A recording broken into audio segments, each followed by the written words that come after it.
So on the UBI, we have a question. Is it likely that established interests would resist a tax on data and tech to fund the UBI? And how would you overcome that resistance? You know, so I have some friends in Silicon Valley, and when I go to them and I say, hey guys, are you automating away the jobs? They're like, yeah, I am, or we are. They don't say that in public. Let's say if you're like talking to them. And then you say, how do you feel about that? And almost all of them will say, not good. Like, I don't like the fact that my work is making other people's work less relevant. And then you ask them the big question, is like, are you willing to take a haircut and make a sacrifice in order to keep your country strong and whole? And then about half of them say yes. And then half of them say no. So, so it is not like a clean issue where this is not somehow us against them. My friends in Silicon Valley are generally just people doing their own jobs, but they are Americans, they're parents, they're patriots, and some of them are on board with a plan that helps keep their greater country strong and whole, as opposed to trying to maximize every last dollar.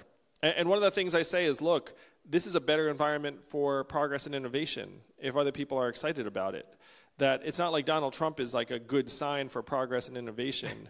You know, that we need to get Americans excited about some sort of shared and collective progress again. So what will the resistance be? What will the arguments be against the UBI? Is it anti-American, the UBI? Well, again, a majority of Democrats now support it, and nearly a majority of independents and conservatives. It's like something like 40-something%. And so people are waking up to the fact that we need to think bigger about how to build a trickle-up economy that works for people again. I think the biggest barrier is really the sense of possibility, because most Americans cannot think big enough to think like that as a citizen, I'm entitled to a $1,000 dividend, or that as a society, we are easily wealthy enough to afford a $1,000 dividend for every adult. Most every American and most every human has a built-in mindset of scarcity, because that's the way we're programmed. And so if you go around saying something like, hey, $1,000 dividend, like for a lot of people, it's just, you know, it literally just seems impossible. So one of the neuroscientists said to me, the enemy of universal basic income is the human mind. And so that, in many ways, is what we have to overcome.